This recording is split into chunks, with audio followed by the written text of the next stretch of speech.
All right, hello YouTube.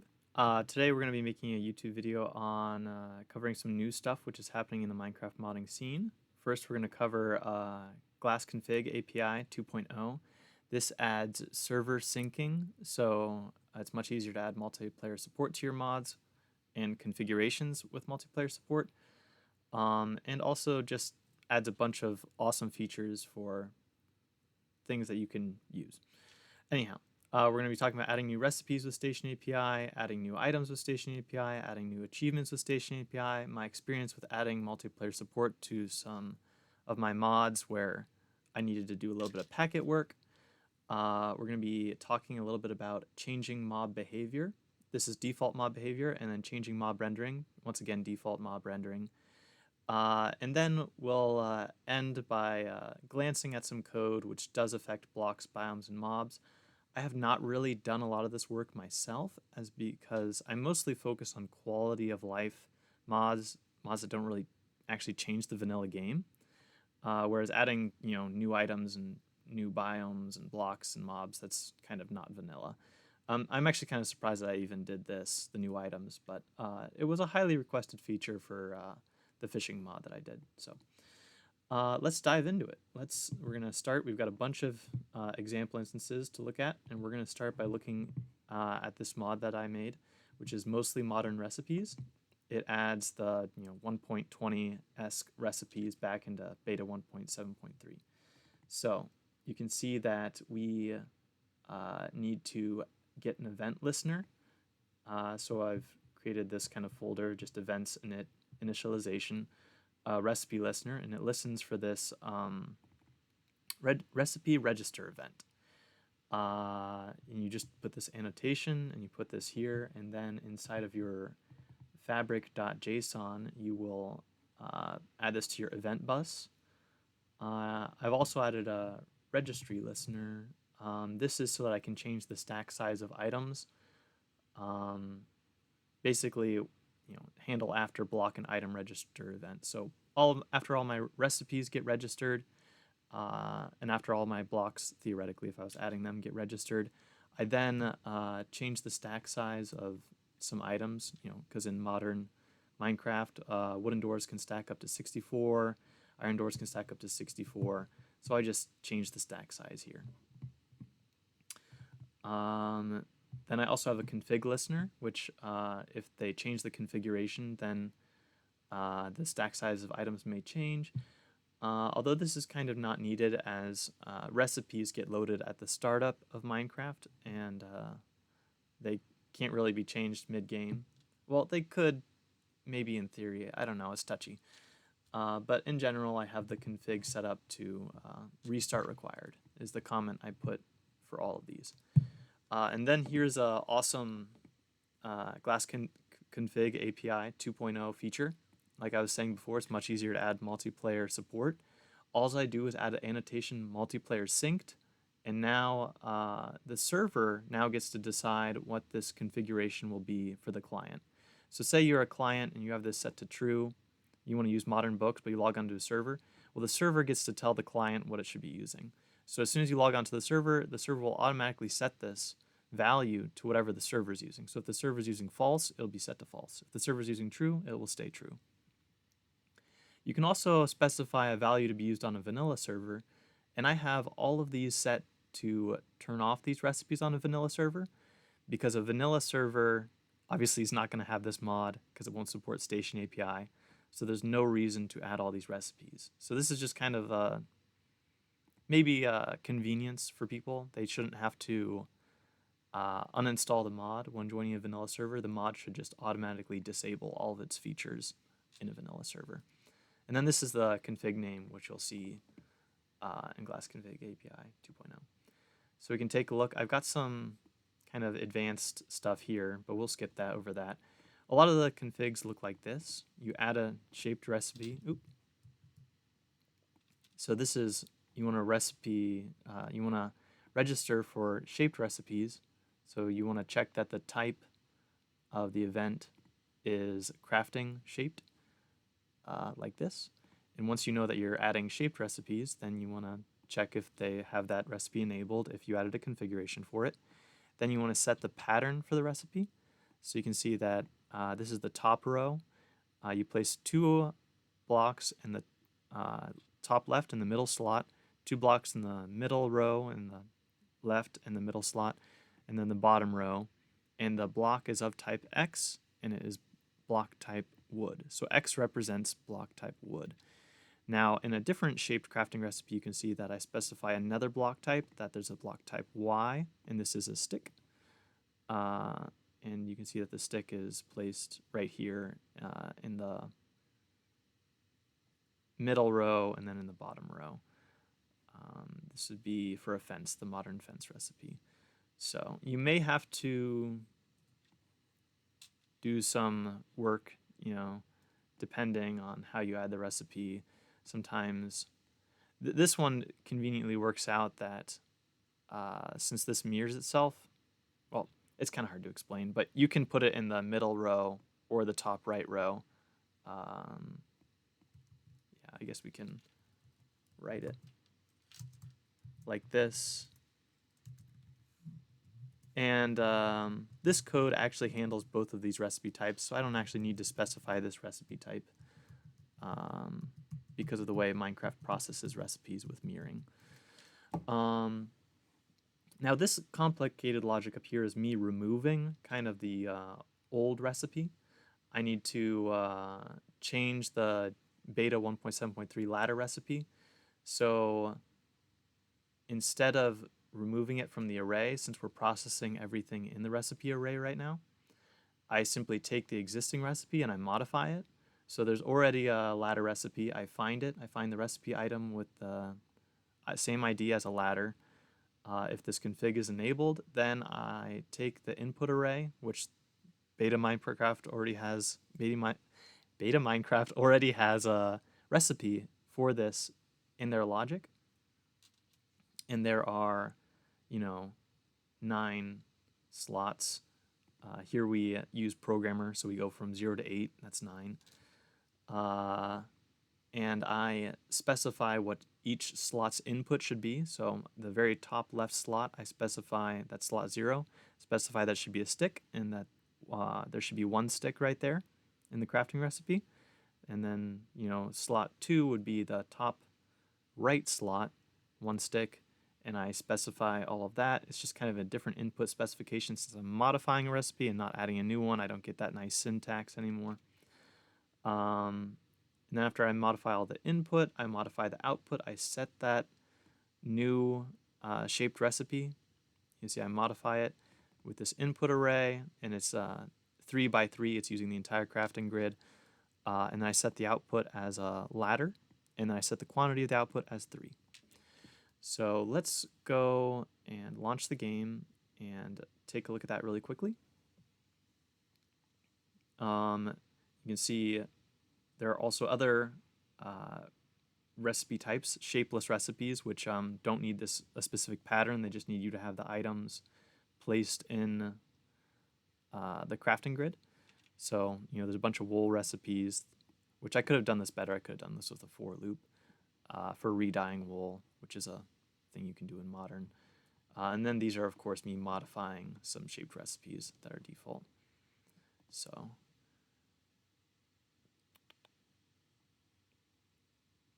and Minecraft is now up. I still have not fixed this white border issue, although another modder, Danny Gamer, has actually fixed the white border issue. I plan to maybe port it into one of my mods eventually, but because my display has scaling and is high resolution or whatever, I still get this issue. Just in my development environment, I don't really get it when I'm actually using Prism Launcher there. So let's take a look at the mod, shall we? So this is mostly modern recipes, like I said before.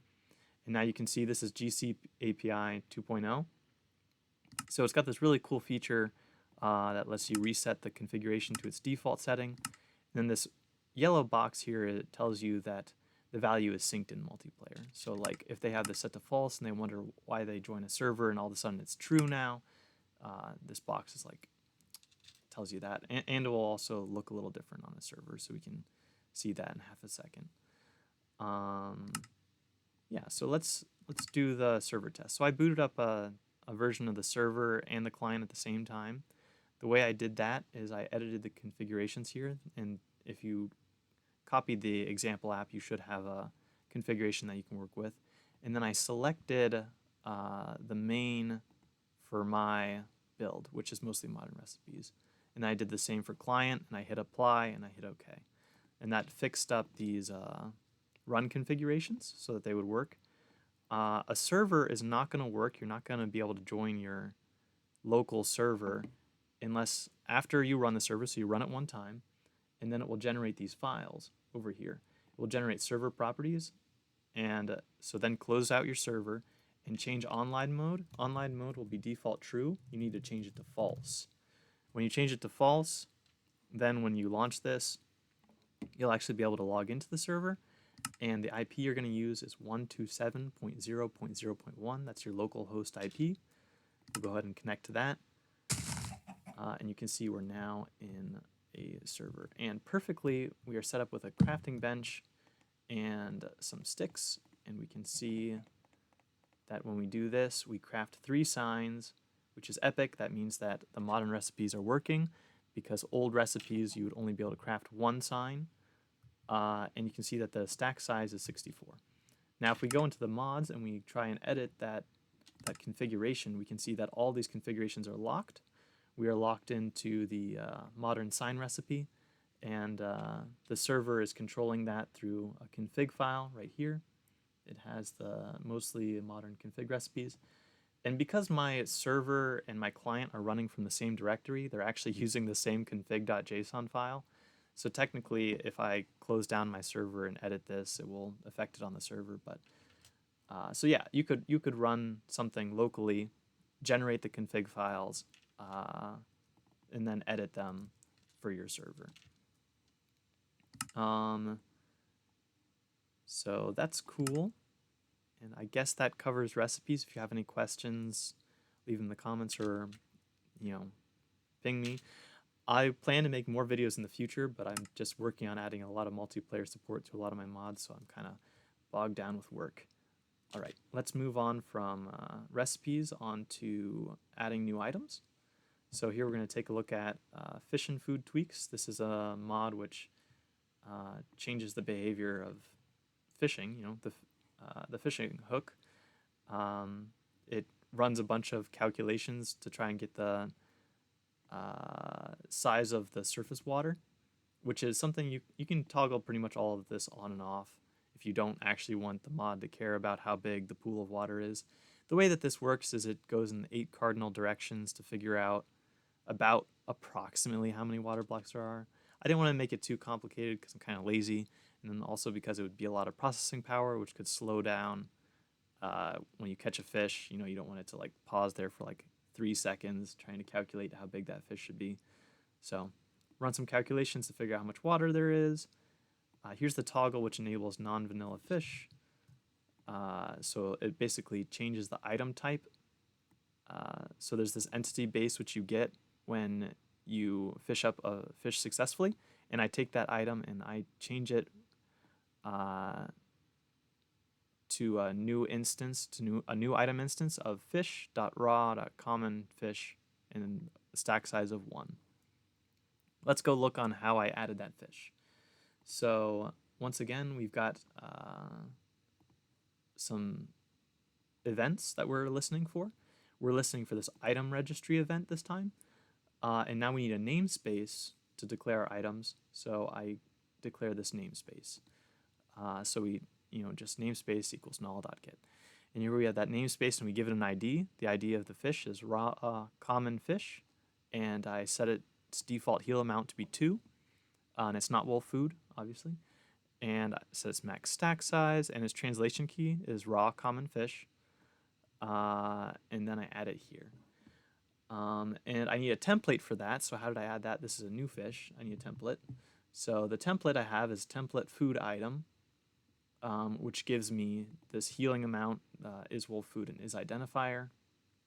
And I also give it a custom tooltip provider.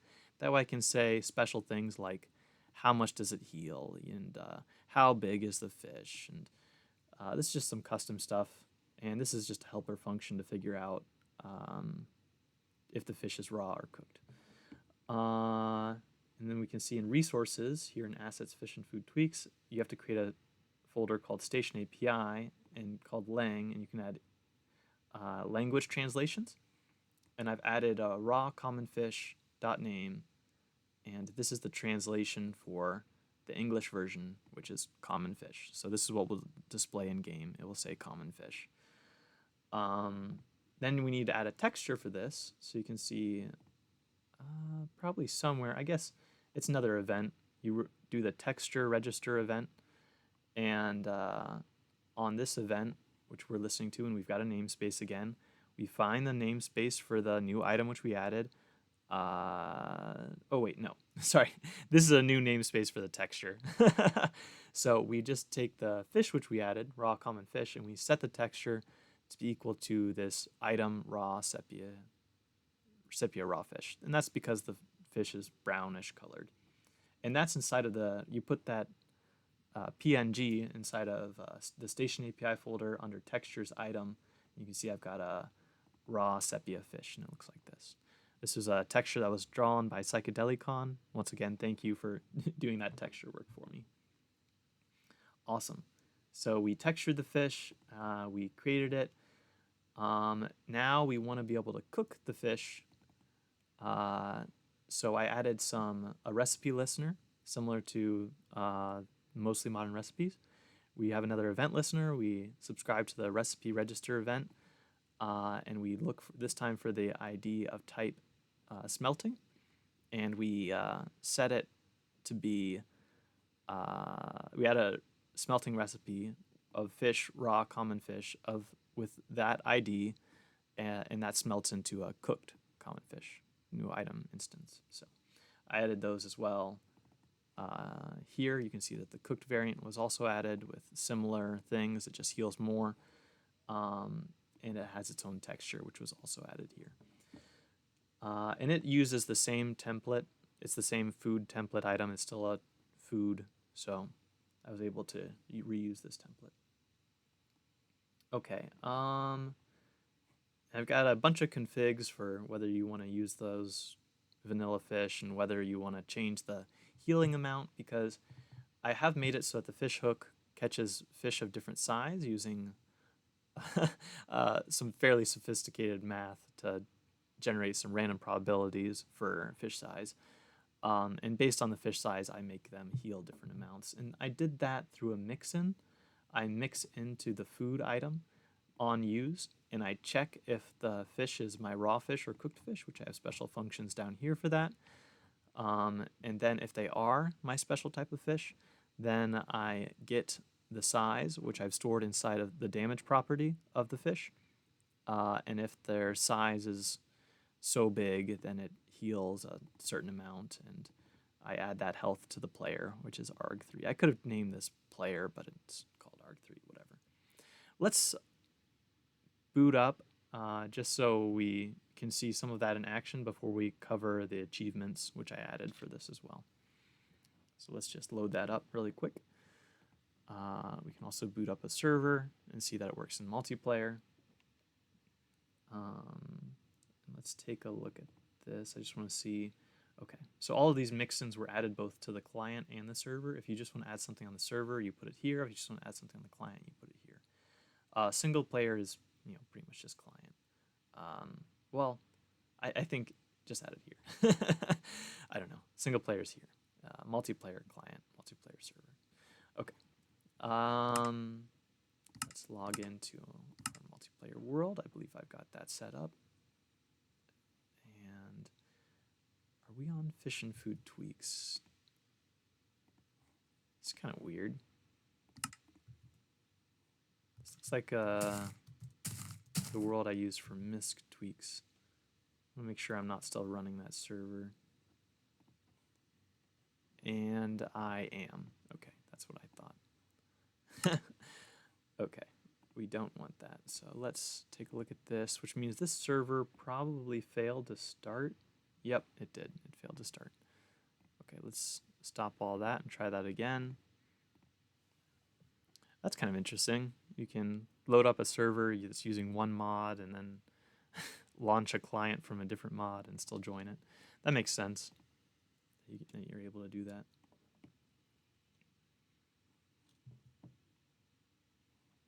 Yeah, sorry for if I'm going really fast with all of this. Oh, I guess I also added a furnace mix-in. This is to give you a cooked fish with the same damage property, the same length, basically, as the raw fish. I wouldn't need to do this, I think, if I just made the cooked fish not have a length. But since I wanted it to have the same property, I had to create a new item and then figure out what the old item length was. So here I store the old item length, and then here I apply it to the new cooked fish, and I transfer the data through some static fields and a helper class. Okay, now let's log in. And that looks like the model, except it's raining, so that's kind of stinks. But I guess you can catch fish better. So here you can see I've already got a fish. Give it half a second. Sorry I can't turn off the command. I don't know what the command is in multiplayer, but theoretically down in the server console down there, you could type in a command to change weather. I find that it takes an annoyingly long time to catch a fish, and I missed it. My video's ruined. Oh my goodness. Well, we'll give it another minute. Let it go. We'll just cook the ocean fish. Maybe that's proof enough for you guys.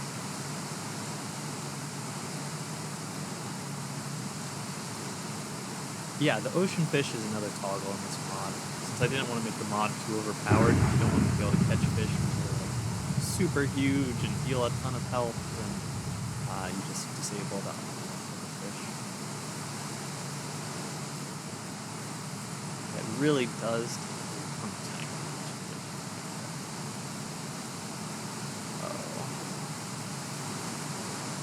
This is going to be the most painful part of the video.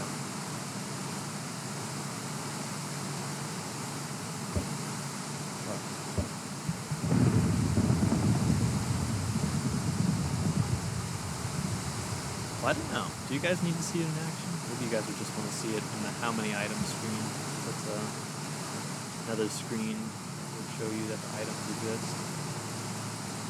Come on, fish, fish. Come to me, it's raining.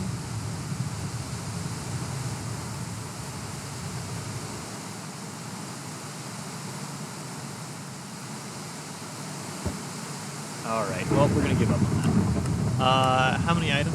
See at the very end of the item list that our fish are here. You can see I can cheat them in. We can say spawn an item. Fish and food tweaks. Raw common fish, raw or cooked ocean fish. Nice. If we hover over this, it's got my custom tooltips from the field, size. It defaults any fish which doesn't have a damage. So if the damage is 0, basically the property wasn't applied to being a size of 25 centimeters, which is kind of the length, which is close to vanilla, which will feel the same amount that a vanilla fish will feel when you cook it. So if we cook this fish, the vanilla fish yields 2 half hearts, which is 1 heart, which is why 6.1, and cooked fish yields 2.5 hearts, which is 5 half hearts.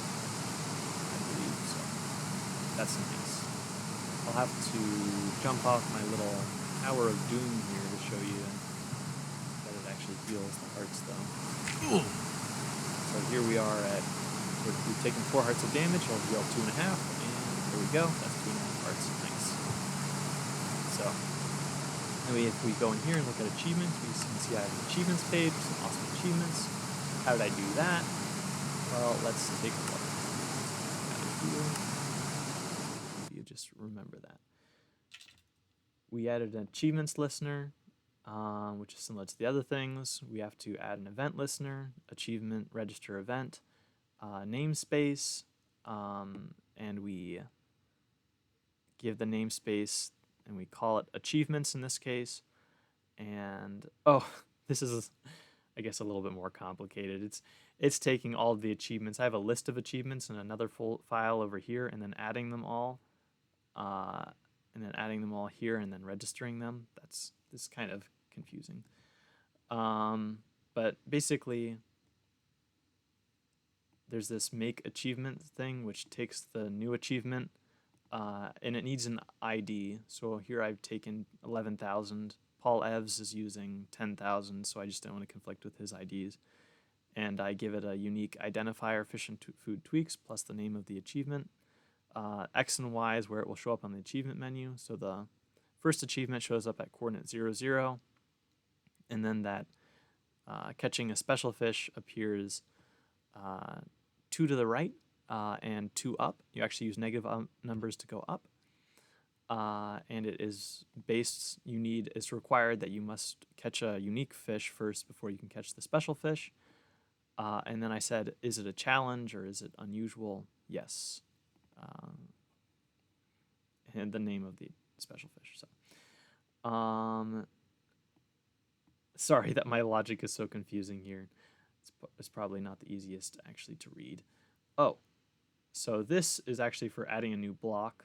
This is the function which I made for adding a new item.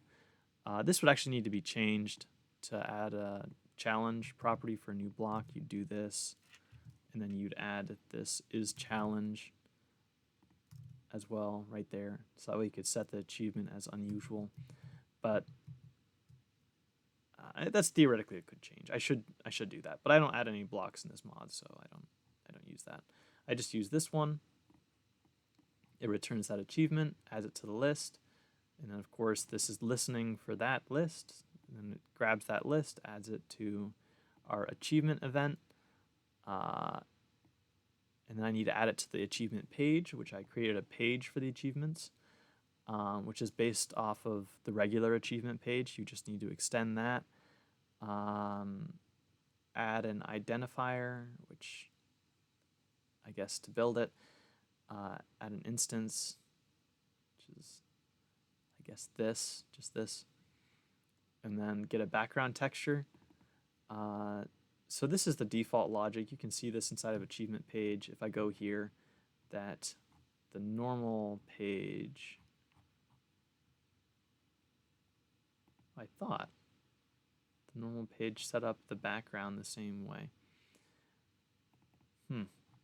Anyways, you can set up each row and each column and each block in the achievement page to be a different type of block. So I've set up some functions basically to set the top part of the achievement page to look like sandstone, or to look like water and sand and stuff.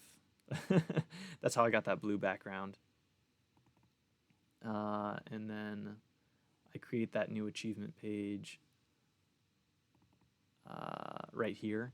And then, yeah, I give it the namespace of achievements, and then I add all the achievements to the event. I add all the achievements to the page, and then I add a stat for each achievement. So you need to register a stat to the player. That way the player can earn the achievement.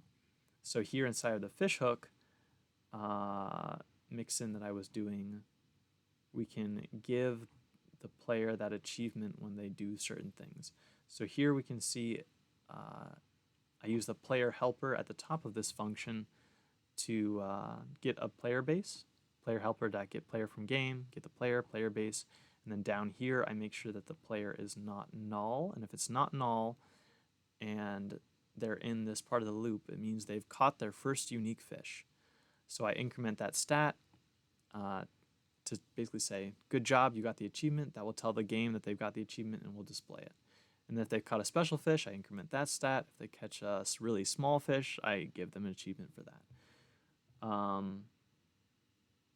And then, what do I want to show you? I guess let's launch the game and look at some of that stuff again. Let's not log into my rainy world. Let's log into this one. So here you can see the first event, wishing I was fishing. Oh, I guess that's what I wanted to show. I wanted to show you the text. The text comes from the language translation file. And because I named my thing achievement, that was the namespace ID I used when I created the achievement page, achievements. Oh, achievements. Okay, so I guess achievements is what's used right here. So you do a StationAPI : /. The slash is important, you need that. Achievement page, achievements, fish and food tweaks, and that's the name which gets applied right here, fish and food tweaks. I guess each achievement itself must be using, oh, that's right, for when we created this in the make function. Oh, I don't know where it's getting that from. I don't know. Anyhow, you need it. Do achievement, first unique fish. We can find that. I'm sure we can find that. Here's first unique fish. I guess it's just called achievement. That's surprising. I would have thought it would have used this, but I guess it's not for some reason. Anyhow, then you add the string for it, which, yeah, I have wishing I was fishing, and then you can do a dot, DECSC, description, and that's the description that will be applied to it right there. So fish up any fish with a unique length, the description on how to get it. What a little guy, and then you can see if I do this, if I complete it, I will get this. And then this is set unusual. Set unusual changes the border and gives this highlight to the title, which is yellow. If I'm lucky and catch a ocean fish right here, which I need to have the mod set up to do that. Let me see if oceanic fish are turned on. They are turned on. This is kind of weird. They're locked like I'm on a server, but I'm pretty sure I didn't log into a server. Let me close my server.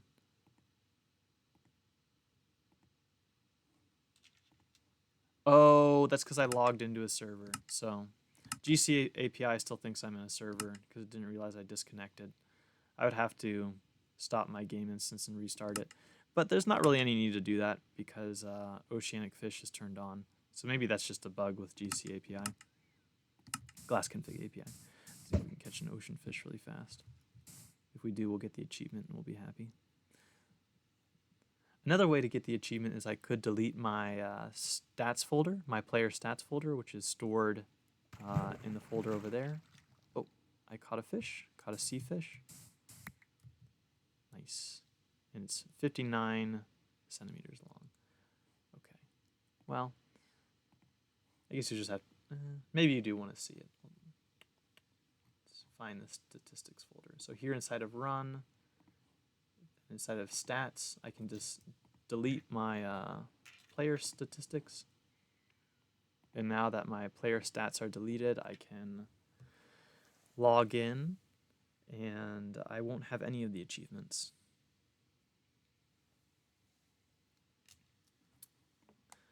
Guess maybe this should be 2 videos or something. It's probably getting a little long. Okay, nice. Let's log into that world again. Oh, there you can see I got achievement taking inventory, perfect. And then I haven't gotten this achievement yet, wishing I was fishing. So let's see. All I need to do to satisfy the requirements for that achievement is to get a fish with a unique length. So that just means a length which is not the, there I got it. You know, basically cheated in. If I didn't cheat in the fish, it'll give me the achievement. So I got a common fish of 24 centimeters. So I can eat that. Nice.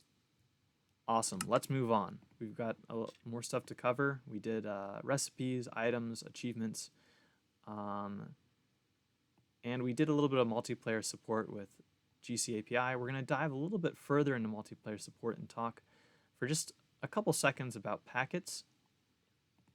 So let's look at miscellaneous tweaks. This mod was a challenge, to say the least, to get some of this stuff to work. So I want to disable TNT explosions, creeper explosions, and gas explosions, each individually on a client and on a server. And I want to be able to color signs and defuse TNT with a left click. It's pretty involved. Okay, so the first thing you usually want to do is you want to separate your client mixins from your server mixins. So here you just add some, you just make some changes that are only applied to the server and some changes are only applied to the client. It's usually pretty easy to tell which one goes where because the environment is of type server, which if you look at the default Minecraft class, it's saying it's environment type server, so you know that this mixin should only be applied on the server. Similarly, this one is environment type client because the class that I'm mixing into is of environment type client. And this is the GUI screen, which is used to edit signs. And when you close this GUI, you send a packet. You send a packet to the server, which is just information. It's a little bit of information, and this will be called the update sign packet. And it will tell the server where the sign is located and what lines need to be changed. And here we have the receive kind of that. So on update sign, which receives this packet, it will check if that sign can be edited. So if the sign needs initialized, then it can run all the logic. If it doesn't need initialized, if you're trying to do an invalid action, you're trying to somehow hack the client and change the data on a sign, then you're going to get this message, somebody tried to hack, they tried to do something that they shouldn't do with the sign.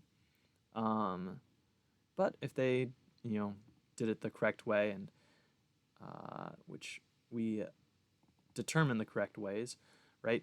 The first correct way is right when you place a sign. The other correct way is I've made it so that when you use a feather on a sign, you can edit the sign. And I've made it so I set the needs initialized variable to true, basically giving the player, I'm giving you permission to edit that sign because you've done a special thing, which is using the feather to change the sign. To make sure that the server is running this logic, this would crash because this needs initialized function is actually a server function. I use the player helper to try and get a player. Now, if I'm a client, I'm going to be able to get your client player, but if I'm on a server, a server has like 25 players or 0 players. It might have no players logged in. So when you try and use this function on a server, it returns null. So if the player is null, then I know I'm running on a server, and I set the needs initialized to true when using a feather to edit the sign, and then I pop open the edit sign screen. Yeah. And then I want to be able to change the line length just a little bit if they color the sign, because if they color the sign, I need to add some special characters to let them color the sign different colors, which the player won't see. So I modify line length if those special characters are present, which is really tricky. I had to, this is the packet for updating signs.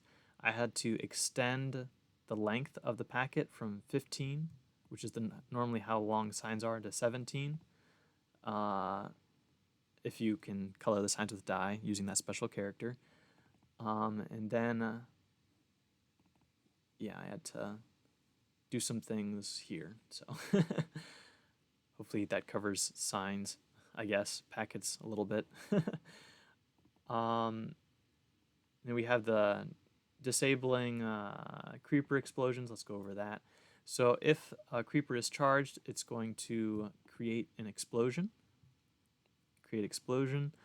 And we want to cancel that explosion. Now the explosion is just of entity type explosion. The entity type explosion actually doesn't even know what caused it. So this doesn't know that a creeper causes this explosion. It just knows that, hey, I'm an explosion, I'm going to blow up.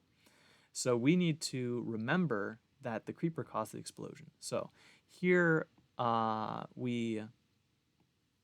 if we have disable creepers destroying blocks with explosions, right here we quickly remember, oh, we need to cancel the next explosion which happens, which is gonna be the next line of code which runs. So after it is charged, it's gonna check to create that explosion, which we've already set the variable cancel destroy blocks. And then we're also going to send a cancel destroy blocks packet. So we're saving that in a little helper field. We're saving that data. And then inside of the explosion, if this explosion is supposed to be disabled, oh, this is for disabling all explosions. So there are 2 places that an explosion happens, or 3, I guess, if you count this one. This is all explosions. So this is on the client and on the server. But a couple different explosions happen. On your client, an explosion could happen, but another explosion could happen on the server, which wasn't caused by a creeper that was running on your game instance. That's another explosion that needs to be handled. So let's go to level.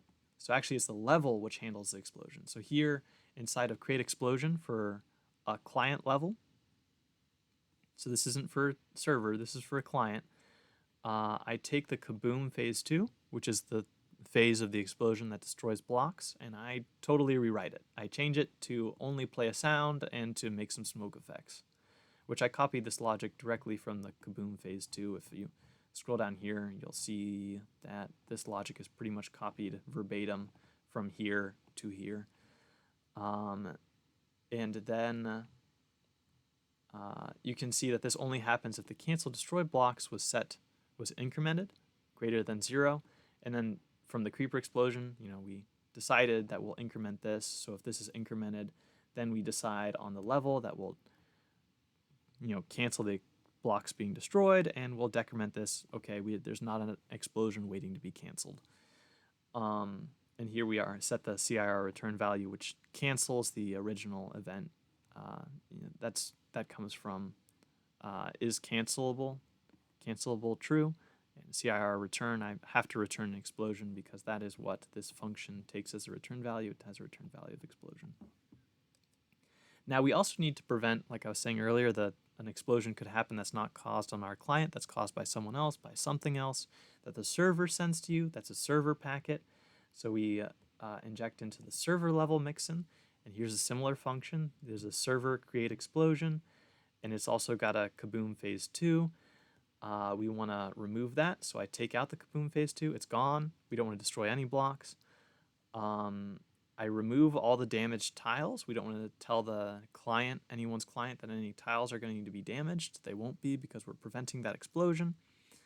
And we send the packet, but we only send the packet with 0 damaged tiles because we just cleared out that thing, and a radius of 0. This is just so that the method triggers on the client to tell them to play the sound. Because when this happens, kaboom phase 2, they will play an explosion sound and they'll deal damage. Phase 1 is where they deal damage to entities. So we still want entities to be damaged from server explosions, and we still want the sound to play. But we don't want the explosion to be big or anything. So hopefully that wasn't too complicated. It was just a light dive into packets and some other stuff, just so you could get your bearings maybe on that. That's some adding multiplayer support. I guess I could run that client. Oh, I should probably run it just so you can see an explosion be disabled. Or do you want to see it on the server? So we have similar thing for disabling TNT. I think that's going to be the best way to show this. And we'll launch the server. Hopefully my config is set up to disable TNT explosions. Let's glance at that right now. This is miscellaneous tweaks. There we go. Config. And let's see. Oh, this is just a test config that I put while designing the mod. Disable. Let's launch the client.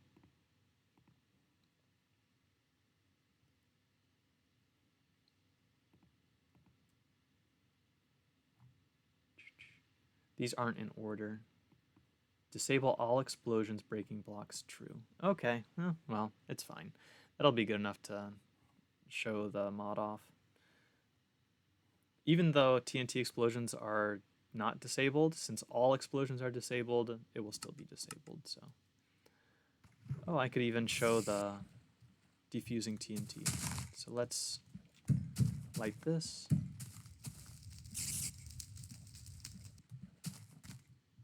And then you can see, boom, no blocks are destroyed. Works like a charm. Awesome. And also, just for fun, I'm going to show off defusing the TNT with shears. Boom, defused. Awesome. Let's move on. Changing mob behavior and changing mob rendering. So changing mob behavior is something that we did in annoyance fix. It's similar to other things. You find the class you want to change. So in this case, I want to change the pig class. I mix into that, and I want to change what it drops. If it has a saddle, I want to drop a saddle. So I override the get drops function, and I change it to be a saddle. And you could change any default mob behavior this way. Just anything that they're doing. Some of their behavior might be handled inside of maybe their base, animal base, or walking base, or maybe in one of these base classes. But you can inject into it and modify it and change it, and that's how you change mob behavior, at least default mob behavior. Excuse me. So, yeah, let's look at that for half a second. Pig mixin. Yeah, I guess that's pretty fine.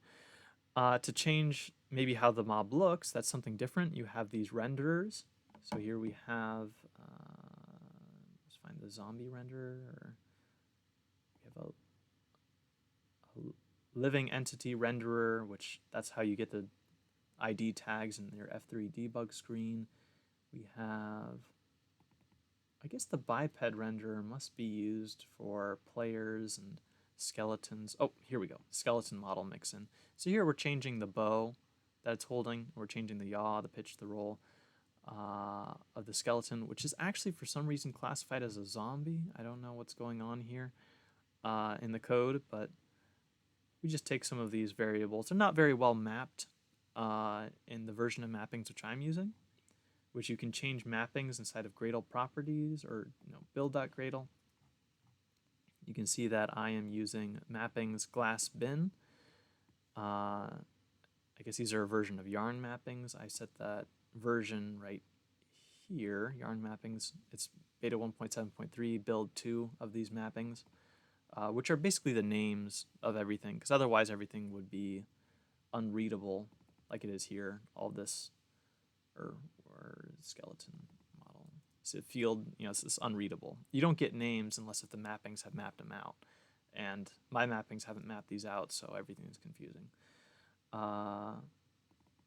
But you can switch to different mappings which might have that mapped out. There's Biny, which I'm not sure where you get that from, but you can use the example project on GitHub for StationAPI, and they're using Biny. The old StationAPI project used bin, which is why I'm using bin. There's a version of this called bin.bh, which is it's bin plus bh, which is beta horizons. So it adds even more mappings to the version of mappings which I'm using.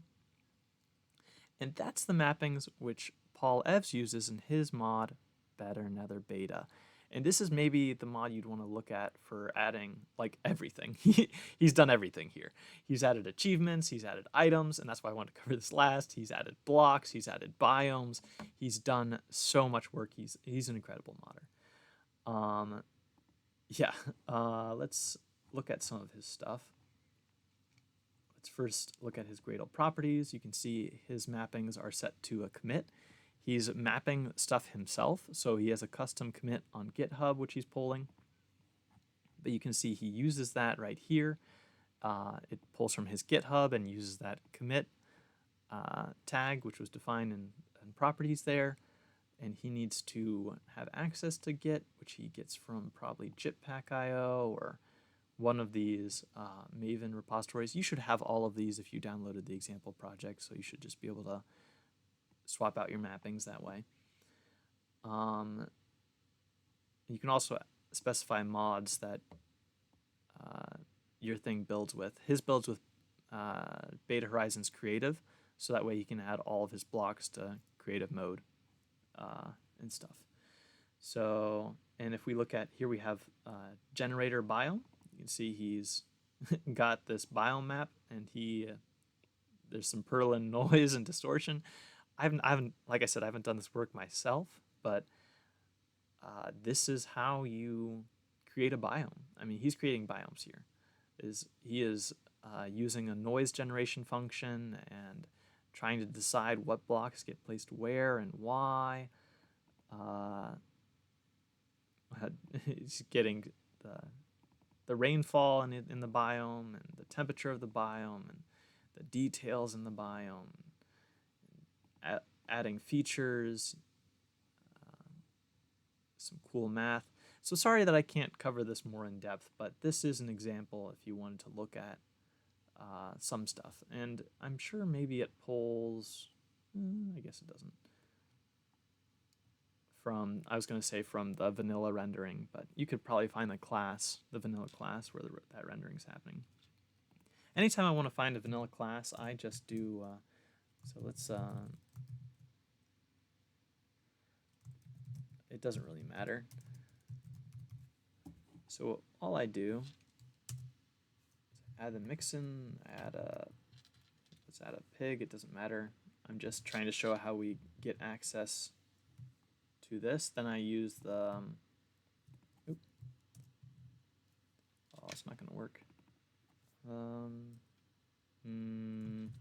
Block, I know block is a thing. I add a Minecraft block. Basically, I just want to be able to use the control. I hold down control and click using the IntelliJ Minecraft extension, and then I can use this button right here to select open file, and now I'm inside of the Minecraft source code. So I didn't really do that because I wanted to add a mix, and I just did that so that way I can get into the Minecraft source code. And now inside of the Minecraft source code, I can look at anything I want to. If I want to look at the biome generation, like I was just saying, I want to go somewhere. There's going to be generation level. So probably level. Yep. And then we have chunks and dimensions, and gen stands for generation. Here's cave generation.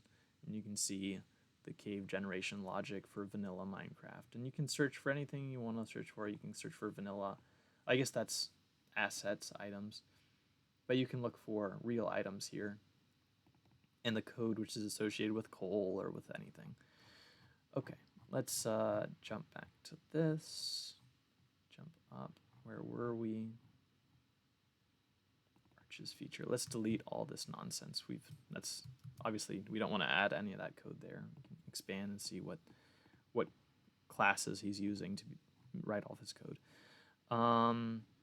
That's biomes. We talked a little bit about mobs. He added some new mobs. He added some bigger spiders into this mod.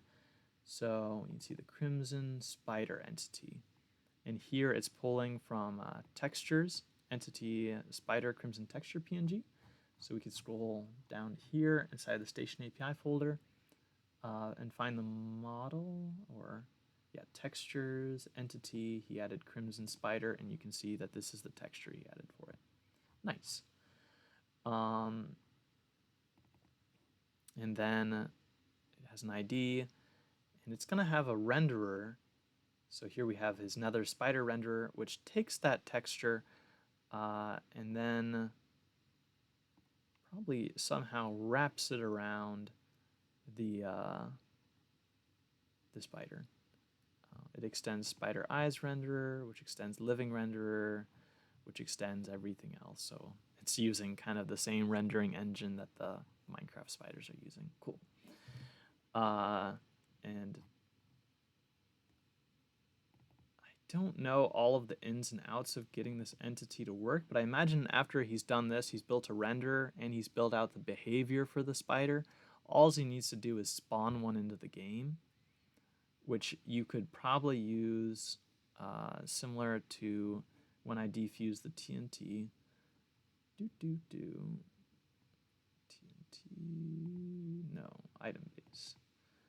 If I see that there's a prime TNT, I find the current level. So for any entity, you can find the current level. You could do player. So if you have your player.level, you can spawn any entity, and you could use this to spawn your Crimson Spider. This function, level.spawnEntity. Awesome. Which only leaves blocks. So we added new blocks into the game. Now the example mod also covers this, and it's probably a little easier to understand than maybe looking at Paul Lab's work, because he adds a ton of blocks. But you can see maybe a ghost pumpkin block extends lantern block, which is using set the sound, set the light emittance, set the hardness, the type, the material, the template. It just looks like this code isn't rendering very well for me. That's because we're now looking at StationAPI code, and StationAPI code is using different mappings than Paul Labs. Paul Labs is using bin.bh mappings, but StationAPI is using Biny mappings. And since they're using different mappings, when I open up this, it tries to use the bin.bh mappings, and nothing renders correctly. The way you'd fix this is you'd set your project to use Biny as well, and then the mappings would match up, and then when I look at this code, I'd be able to read everything. But since it's not set up that way, it doesn't really work, which means that I might not actually be able to control-click and hunt around this code. So Biny is definitely preferred for StationAPI. That's why the example mod is using it now.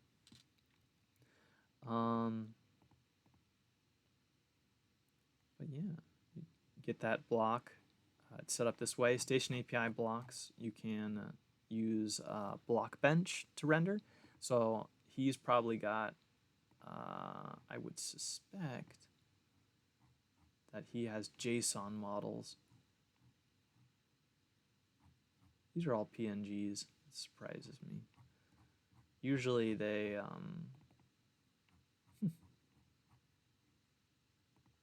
he probably still does have a JSON model somewhere. Ah, here we go. Block model. Yep. So you can see for like Crimson Moss, it has this JSON model, which was created in Blockbench. It's a tool. I guess I could.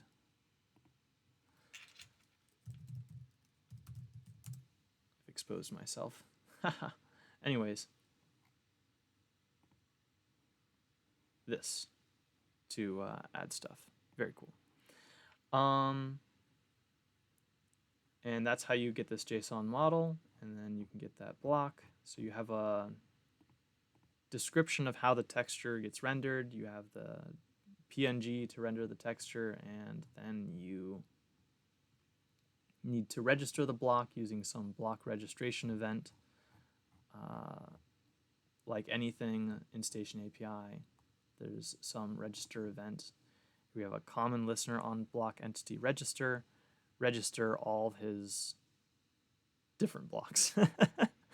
He's got a bunch of event listeners looking for adding all the stuff, which is mod adds. So hopefully that was a good rundown and helps you with your Minecraft modding adventure. I wish you the best of luck in it, and I hope to make better quality videos and shorter videos and more in depth and other things, random things in the future. I've just been, like I said, super busy with making mod packs and making mods of my own and I want to do how to set up modding on Linux and some other stuff.